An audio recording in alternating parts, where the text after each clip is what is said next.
I say, yo, welcome to the BBW show, you feel me? We talk battle rap, basketball, and wrestling. And the topic today is Kurt Angle A&W biography, you feel me? Like I said, I'm going to do one of these every single week. I did one on The Undertaker, I did one on Goldberg, and last week I did one on the Bella Twins, you feel me? These has been very, very good. I'm not gonna lie. I like some more than others. Like I liked the Goldberg one more than the Undertaker one and the Bella one because I knew so much about the Undertaker already before this biography. And the Bella Twins one wasn't much about wrestling, if we being honest. The Goldberg one was really, really good because we didn't see a lot of Goldberg interviews, you feel me, throughout history. So that was very, very good. But this Kurt Angle one has probably been the best one. I'm not gonna lie.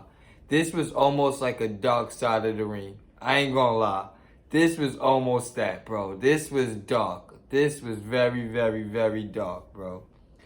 So they start off with early childhood as they do everybody. So first, you feel me? I think in the first 10, 20 minutes, you feel me?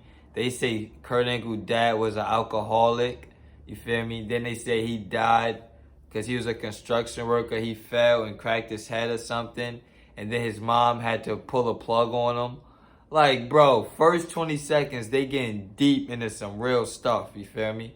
Like, yo, relax, relax. You feel me? They talk about Kurt Angle playing football young and then transitioning into wrestling. That was big too. I like that. They had a lot of young wrestling footage at Kurt Angle. A lot of young wrestling footage. Like high school, college wrestling footage. You feel me? And he was getting busy. Busy. You feel me? That was dope to see. They talked about him winning the Olympics. You feel me? Obviously, we heard about it. You feel me? If you're a Kurt Angle fan. But seeing it for the first time was different. Like, he was going up against some big dudes, bro. Some big freaking dudes. And he was just tossing them around. Getting busy, you feel me? Then they talk about how he won the gold medals and then he didn't have nothing to do. You feel me? He didn't have nothing to do after that.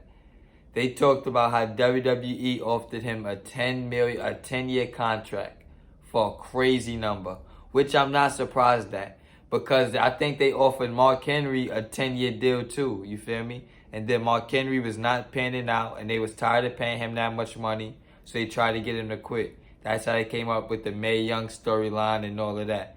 They could have did the same thing with Kurt Angle. So he waited 2 years, around 1998, called him back looking for a contract. They like, nah, you could get the bare minimum.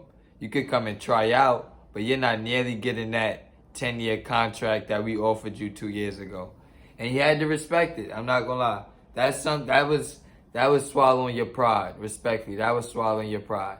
That was definitely, he had to swallow his pride for that one. That was tough to do. They talked about a lot in this though. They talked about him taking to wrestling like a fish to water, you feel me? Easily, right? Fish to water.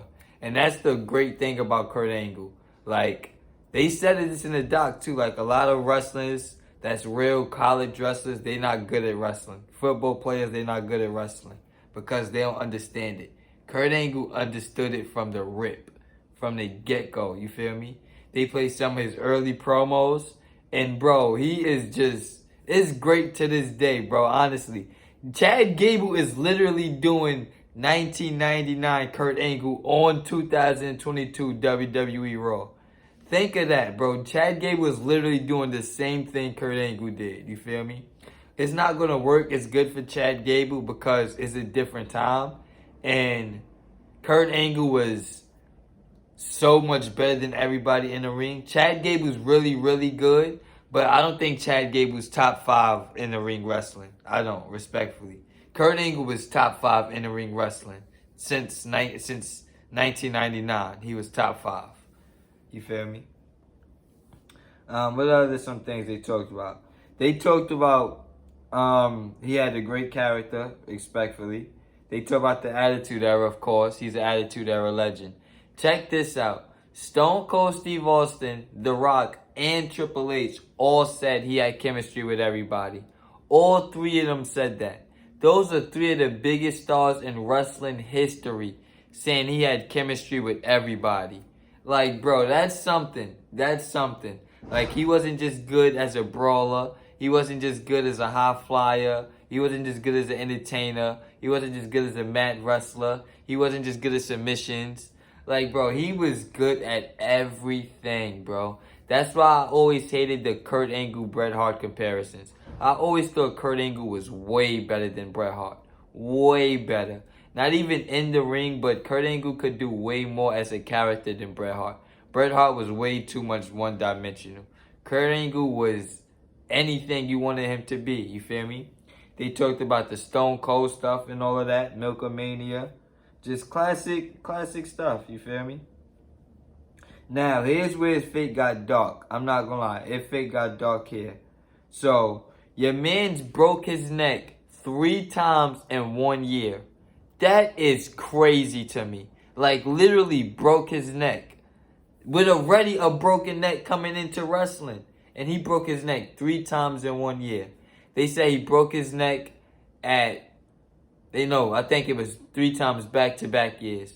They say he broke his neck at WrestleMania 19 against Brock. They say he broke his neck against Eddie Guerrero. And then they said he broke his neck against Shawn Michaels, I think. Or the match against John Cena a few months later. But back-to-back, your man was breaking his neck. That's why he was getting his surgery where it's like instead of fixing it, they just go in and cut the dead part off. Whatever the dead bone is, they just cut it off. That shit was making him shorter, respectfully. That's why Kurt Angle is so short now. Like, he was literally losing his height by going in there and cutting his neck bone off. That is freaky. Gangster. That is ridiculous to think about. Now, another part where it got bad at, you feel me? They talked about his drug issues. They talked about it. This way it became dark side of the ring. So, while they talking about Kurt Angle's drug issues to get over his 3 broken necks, they talk about his sister having drug issues also, you feel me? And him having to cut her off. And while he did that, she ended up overdosing. Rest in peace. That was very sad to hear, you feel me? Then they talked about his life coach getting murdered by his other coach.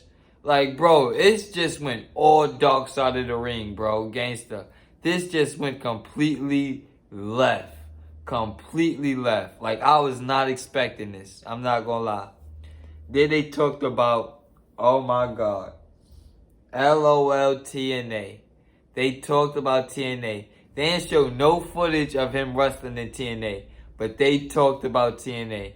They had Stone Cold Steve Austin, the biggest draw in wrestling history, saying, bro, you in TNA? They are way below us. Like, bro, he said that on national TV just now. TNA is still going on to this day. Like, that is super embarrassing, bro. Super embarrassing. They had Jim Ross, who's on All Elite Wrestling right now, say he's lucky that he didn't die in TNA or something like that. Like, bro, they was burying TNA in this doc. I'm not gonna lie. It made TNA look very bad. Because it was a point where Kurt Angle said, I was taking 65 pills a day. 65 pills a day. And then WWE wanted him to go to rehab. And he didn't want to go. So he got fired. And TNA picked him up. Just like that. And then he started getting in trouble in TNA. Same thing with Jeff Hardy. WWE wanted Jeff Hardy to go to rehab. He said no. He got fired. Just like that, AEW picked him up. Where's he at now? Rehab. Like, bro, say what you want about WWE, you feel me? They definitely, even if they look out for their talent just because they don't like the PR, they still look out for their talent. We're not about to hire you and you just came off of 3 drug arrests. Or you just left your other company for drugs. Why would we hire you? That's stupid. That was a LOL TNA moment right there. I'm not gonna lie. But just like in some of the dark side of the rings, this had a super happy ending. You feel me? They talked about him going to rehab, getting better. They talked about him dealing with withdrawals. You feel me? Crazy. They talked about him and his young family and his new wife. They talked about him meeting Vince McMahon again for the Hall of Fame. Like, they closed it on a very, very good chapter. I'm not gonna lie. They closed it on a very, very good chapter. But this was dark. This was dark. I'm not gonna lie. This was dark. This was super, super dark. This was almost bro, it was excuse me. This could have been the death of Kurt Angle. Like, respectfully. This could have went of the autobiography of Kurt Angle to the death of Kurt Angle biography. Respectfully. Because he could have been out of here, bro. And that would have been a tragic wrestling story. The Olympic gold medalist, former WWE superstar, dies from overdosing on pills. Like, he almost had a very bad story. You feel me? I'm glad to see that he's still alive and doing well. You feel me? But I definitely would say so far, this has definitely been the best A&E biography this season. Definitely been the best one. This is better than the Undertaker one. This is better than Goldberg. Better than the Bella Twins. Next week, they got Lex Luger. That's going to be big. You feel me? Because they got to talk about his WWE run, his Nitro run, and then they got to talk about current day Lex Luger. So that shit might be better than this Kurt Angle one. I'm not going to lie. But, like I was saying, follow me on Instagram at HRW_podcast. Follow me on Twitter at hoops_wrestling. Like, comment, share, subscribe. I'll be back on more.